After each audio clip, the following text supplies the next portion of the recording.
students from St. Vincent's College Incorporated, and we are tasked sa aming religious studies to interview a pastor about sa ilang mga experiences as a pastor. So, maybe like, can you tell us about yourself? Okay. First of all, good afternoon. Good afternoon. I am Reverend Father Leonilo Avenido Gagpin Jr. I am commonly called as Father Dax. I was born in Iligan City on the Feast of the Immaculate Conception, December 8, 1983. And I took my high school, my secondary education in La Salle Academy in Iligan. Then I responded to the call to become a priest on the year 2000. That was the year I entered in the Corieso Seminary here in Dipolog City. And I graduated in my Bachelor of Arts in Philosophy on 2005. Then I proceeded to Theological Studies in St. John Vianney Theological Seminary in Cagayan de Oro. On that same year, 2005, I graduated. I finished my Master's in Pastoral Ministry and at the same time, my course on Sacred Theology on 2011. And on that same year, 3 months after graduation, I was ordained a deacon. That's the first step before priesthood. Okay, again, not necessarily the first step, but the first ordination that a candidate for priesthood receives. Okay, because right after the ordination to the diaconate, that deacon will be ordained a priest. Then if he is chosen to be a bishop, then that will be the third ordination that he will receive, the ordination to the episcopate. And so I was ordained a priest a year after I was ordained a deacon. So on April 18, 2012, I was ordained a priest in St. James the Greater Parish in Dapitan City, because that is my home parish. That was my home parish before my family transferred our residence in San Pedro, which now belongs in the St. Therese of the Child Jesus Parish in Polo, Dapitan City. So right after my ordination to the priesthood, I was ordained. I was assigned as school chaplain in Colegio de San Francisco Javier in Rizal. But I was only, I stayed there for only 3 months because the bishop told me that I would be replacing Father Nathaniel De Lauso as the diocesan schools chaplain. And that was the time from 2012 August to 2014 I was the diocesan schools chaplain, and that includes St. Vincent's College. So I was once your chaplain for almost 3 years.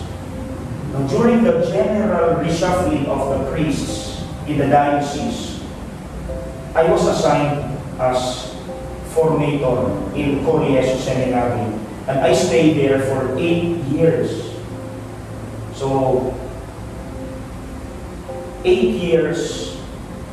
Then last year, that was my 8th year, on September last year, I was assigned here as parish administrator.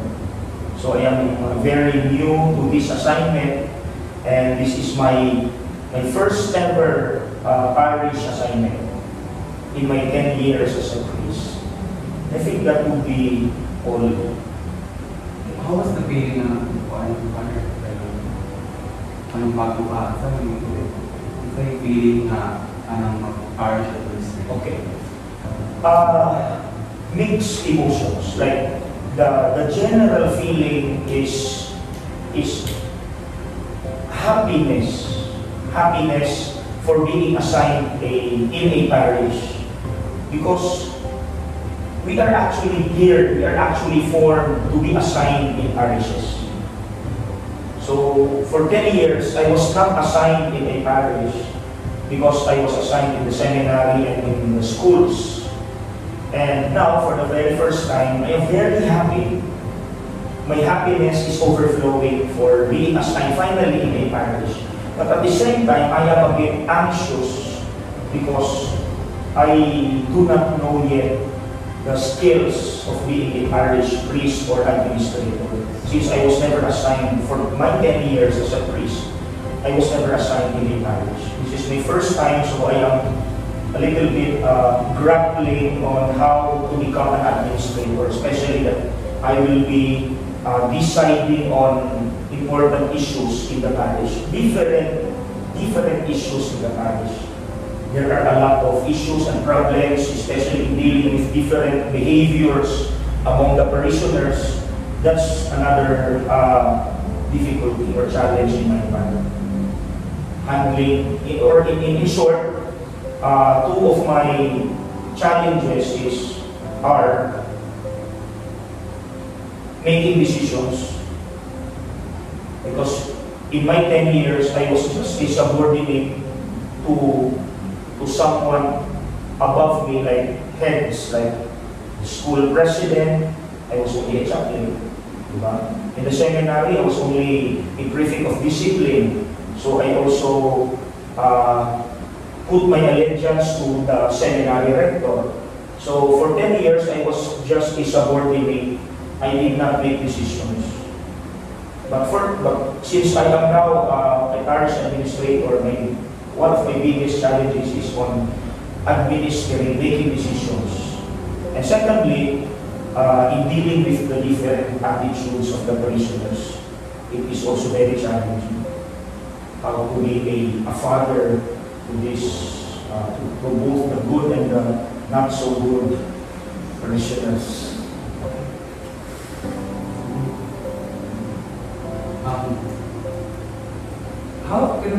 How did you end up being nakainin ka sa inyong kagaling father magpari ko? Okay. It was a long-term, actually, it was a long-term storyline. It was a very long-term storyline because when I was still a little child, I did not even think of becoming a priest. I really dreamt of becoming a doctor. That was my dream. My father is an engineer, both mechanical and electrical. When I reached high school, that was the time I decided to imitate my father as an engineer. So I took up entrance examinations in Xavier University in Cagayan de Oro, which I passed, and SUIT in Iligan, which I also passed, engineering courses. But just 3 months before we graduated in high school, a seminarian from the seminary in Iligan, Inahan sa Kinabuhi Seminary, conducted a vocation campaign in the school, in Lasalle Academy. And that was the time my vocation sparked, or somehow awakened in me. Now, why did I say long-term? Because both my parents are very, very pious and very religious. So they really trained us, they really formed us to become religious people. They taught us about how to become holy.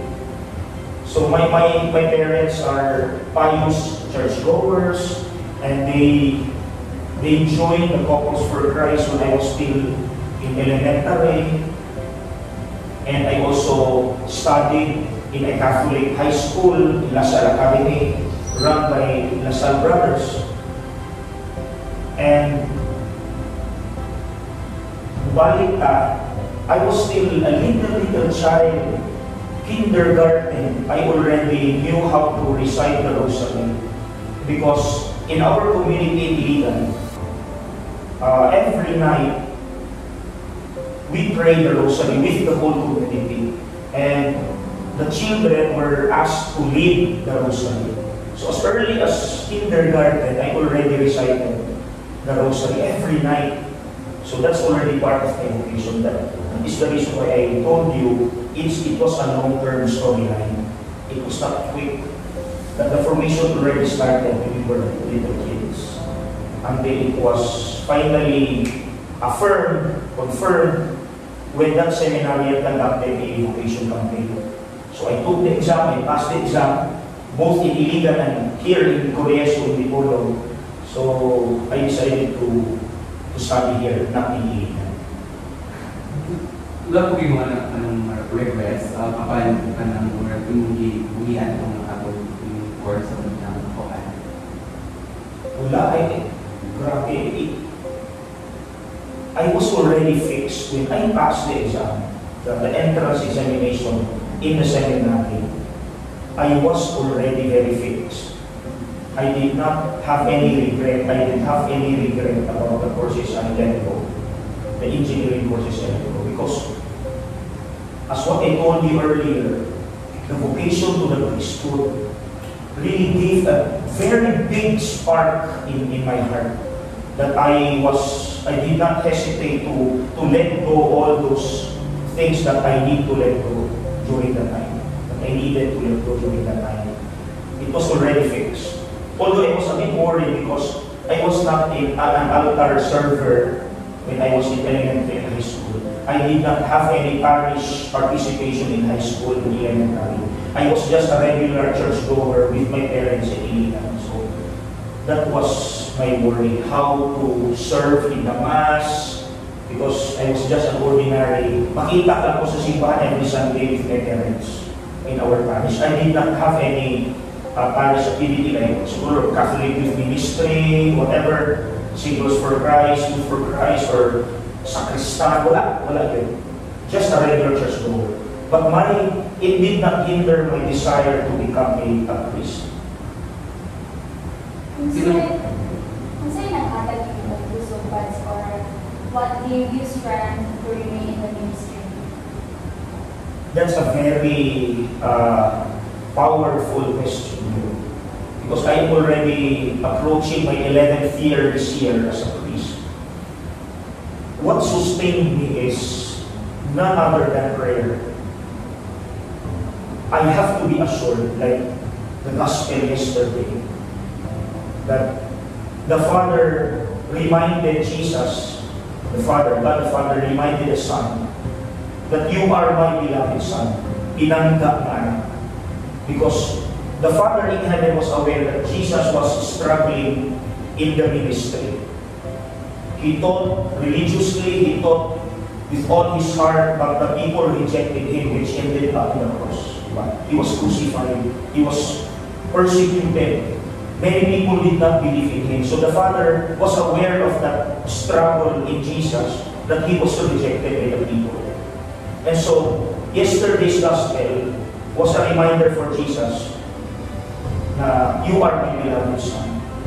That is also what I apply to myself in the priesthood. When I pray, when I close my eyes, I always tell myself, Father, that's you are a beloved Son of God.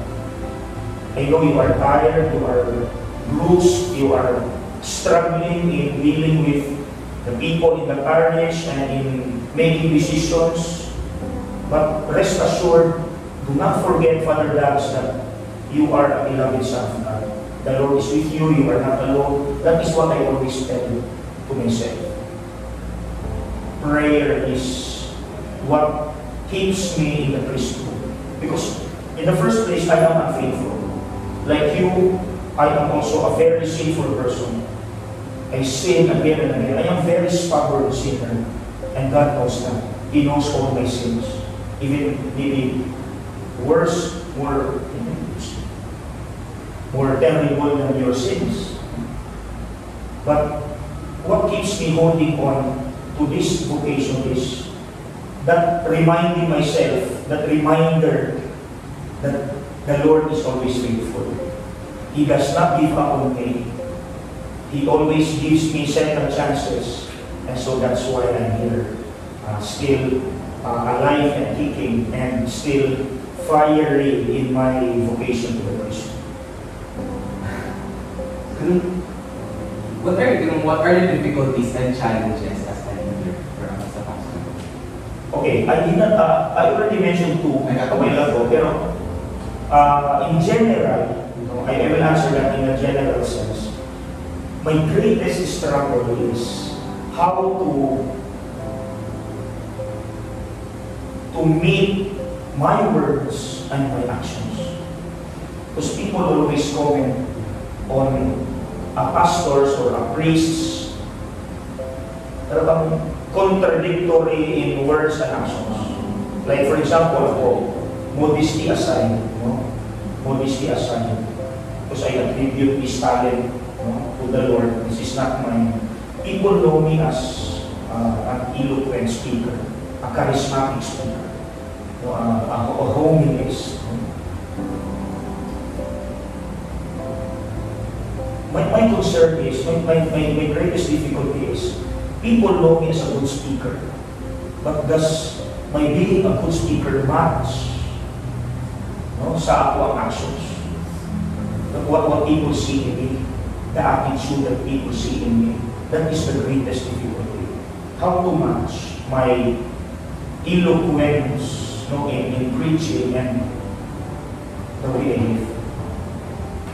If I talk about simplicity, am I simple? If I talk about humility, am I humble? Because let me tell you honestly, I'm struggling about humility. Because like you, I'm also struggling on how to forgive people who have hurt me. Difficulty in forgiving people, that's my struggle. But I always talk about forgiveness, especially when we are approaching Holy Week, which is about forgiveness.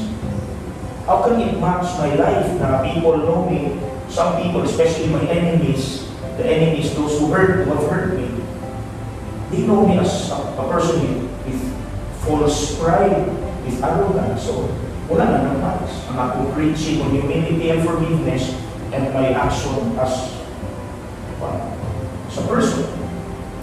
So that is my greatest struggle. There are a lot more, but I think that is what people see. May namusangyaw ni Parina, may namusangyaw ni pastor, pero sa real life, he or she is not living what he preaches. He does not walk the talk. So that is the greatest struggle in my life. Nalapit ka ng mga experiences, Father, like, di ba, you have said earlier na you are being unfaithful, and like, nalapit ka ng nasukod ba yung faith? Or, nasukod yun? Siguro you have seen my testimony. It was, for a short time, it was in social media. My testimony when I was in the Basilica in Cebu. When I shared about my experience, after I met this terrible accident, after I said Mass 5 years ago, that was 2017, I said Mass and in a particular chapel in Sikaya, San Roque Chapel. I was going to another Mass when I met a terrible accident which broke these bones and this right part of my face. Nanana ni siya kay stainless, attaching the broken bones.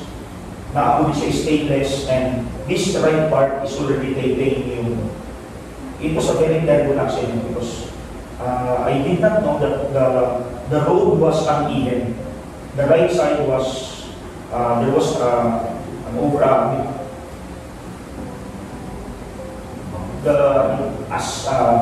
they were putting asphalt on the right lane, but they did not put a yellow ribbon in between, just to at least alarm motorists not to take overtakes, not to do overtakes.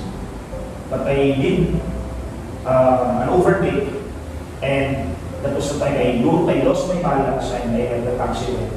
And based on my question, I really my faith was challenged that time. Because I questioned God, why me? Na I am doing what? I'm doing your mission. The Holy Mass is yours, Lord. I am your priest. Why me? I am not even drunk. I don't have any vice. I don't drink. Why me? That was the time when my faith was tested. And God is really a God of presence because actually it's a very long story. I commend that you listen to that recorded video I posted on my channel, my YouTube channel. It's actually a long story. But what God did was amazing. Because I was so depressed because of what happened when I experienced a miracle. The Santo Niño, I was confined in Cebu. I stayed in a pension house owned by the Archdiocese of Cebu, the Actria de Cebu. The Santo Niño appeared. And it's a very long story actually. And it was a miracle because that little boy was nowhere to be found just a few seconds after my mama left. Closed the door and went back to see if the child was still there. But the child was no longer there. Just a few seconds, maybe 5 seconds. But the boy was nowhere to be found. It means, in my faith, it was the Santo Niño, the little child, the child Jesus, who visited me when I was at the peak of my depression and gave me the strength I needed. And because of that, the day after the Santo Niño visited me, that little boy, I was reinvigorated. I was re-strengthened. My strength, my depression was gone. I was able to stand up and go to the pilgrimage sites, the Santo Niño Basilica, and Virgen sa Regla in Cebu. I was totally healed deep inside my heart. I was already healed, although I was still recovering from my wounds. No? But deep in my heart, and which is most important, the most important healing is the internal healing, more than the external. Hindi ka, hindi maayo. But when you're depressed, dugay maayo. Once maayo ka sa depression, that's the greatest healing na iyong magawa in your life. More than the physical ones. Dali ka naman yun. But I was healed. That was the greatest miracle I received in my life.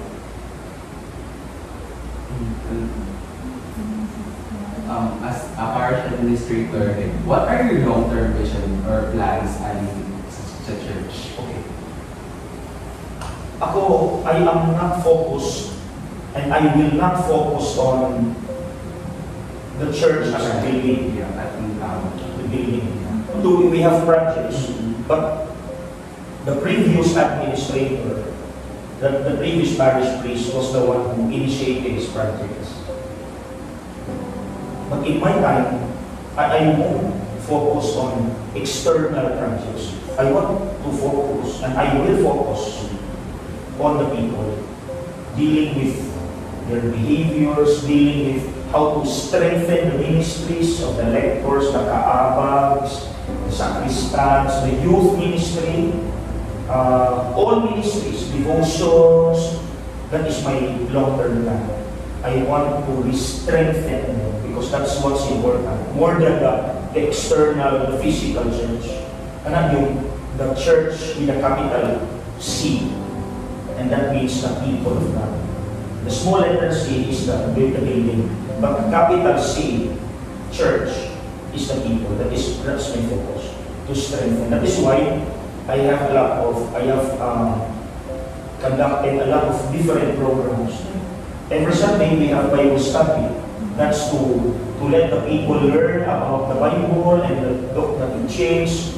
And I also have seminars on social action, on how we can help the poor in the parish, how to deal with the flood, etc. So I am focused more on how to deal with the people and the ministry, so that they can be very faithful also in their life as a Christian. As a youth with father ka na, ano yung like, advice para sa amuha? Okay, my advice for the youth is, first of all,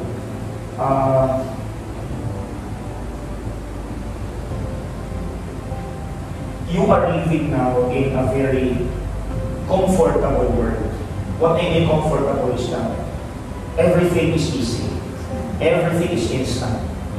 And so, the idea of suffering, like carrying your cross, is deteriorating among the minds and hearts of the young people. That is why, if I must, I will say this, that there are already a lot of cases of suicide among the young people. This is my observation. Ako ay ang torn between, two generations. I am a batang 90s, where there were no cell phones yet, and I also belong now to the new generation, where everything is easy and conventional. Now, the problem is, na may daming problema among young people. Why do you easily give up? Because the word is teaching you comfort. Wala na kung sa una, you have to carry the cross before you will reap the harvest of success. Karon, like, for example, in the academic sense, you are no longer entering into libraries. Like, karon, when you want to research for something, you no longer experience what we experienced before. We look for books shelf by shelf by shelf in the libraries, because there were no Googles yet during our time. But now, it's just a time away, and you have the answers to your researches. So everything is comfortable, but the problem is on the negative side. When problems come, you are no longer attuned to difficulties. Like what we see in Facebook, tagaan lang gani o duha ka buok, tulo ka buok, gadungan nga sana mga requirements, post na yun, reklamo na yun. Wala mo na sa mga sa una. Give us more sa una. Kaya manamok ko na karon. You are no longer attuned to difficulties. So that my first advice is go back. No, as a priest, in the spiritual sense, go back to the cross. No cross, no crown. You have to pass through the cross. When problems come, do not immediately resort to what's easy. Suicide is the easiest solution. No. Never ever do that. Carry your cross. Learn how to carry your cross no matter how heavy. Okay? Carry. You have to face your process. You have to face your trials. Ayaw na yung reklamo. Ayaw na yung reklamo. Dapat, you must learn how to experience the difficulties of life. Because it is there. Whether kung saan kalami ka, comfortable ang kalibutan, problems still exist. So you have to face the problems, not escape from it and look for easy answers. Okay? So kana siya. Secondly, another observation among the young is you are no longer, and this is not applicable to all, you are no longer, what do we call that? Guilty whenever you commit sin. That is what we call indifference. You are already indifferent to sin. Nga mura na wala ang sala. Mura na wala. Like, for example, mamalikas, no? Speaking bad words. Do you feel guilt when you say that? Wala, di ba? It's already part of your Webster's dictionary. It's already part of your vocabulary ang pagpamalikas. And pagpamalikas is a sin. Like another thing, premarital sex. Premarital sex is a sin because sex is sacred. Yan ang nakahimo when you are already married. But mga tanong karon, I'm sorry but I have to say this, na nahimo ng trend na dapat you must experience that before marriage. Pero dili dapat unta. Kung kuan pa ka, untouched pa ka, you are out of this world. Nahimo ng abnormal, ang wala na bilong, nahimo ng norm ang premarital sex. Which is not a good sign. So kanang duha, please, mubalik ang tata sa guilt. When you feel guilty every time you commit a sin, congratulations. At least na pa kayo guilt. It means you hate that sin. Pero muhimo ka na magsala na wala na yung guilt. That's very scary. It means you can do anything. Any sin na wala na kayo pake. Kaya wala na kayo guilt. Isa mo sa tanan. That's dangerous. So dapat balik na sa guilt. Okay? So kana may ako gusto ibalik. In short, I have a lot more to say, but let me just give two. Ito lang. Number one, learn to face your crosses because it's there. As long as we are still alive, problems come. So learn how to face them, not to escape from them or look for easy ways like suicide. No to suicide. Period. Okay? You have to face your cross and you look for people whom you can vent to, no? Your pains. You look for trusted friends. You may even approach your spiritual leaders for advices, for counseling. There are a lot of positive ways on how to deal with our problems, like praying. No, praying is the best weapon against the devil. Looking for trusted friends na mutabang mo, mo na, iinom na nato na. Di man ang good friend ng iyong anak. Kung good friend pa, tabangan ka niya, pag atubang sa iyong problema, dili mo escape mo through drinking. Dili man ang good friend ng iyong anak. Iinom na nato na. Dili, you have to face it, pero tabangan ninyo. That's a good friend. Ano yung anak ka? So, balik ka anak. Number two, balik mo ka sa guilt. Na every time you commit a sin, no matter how small that sin is, magkonsensya pa ka. Like kung natugog at sin mo sa bulsa sa iyong nanay, magkonsensya ka. That's a good sign. At least, kaysa anong wala ng million, when you become professionals,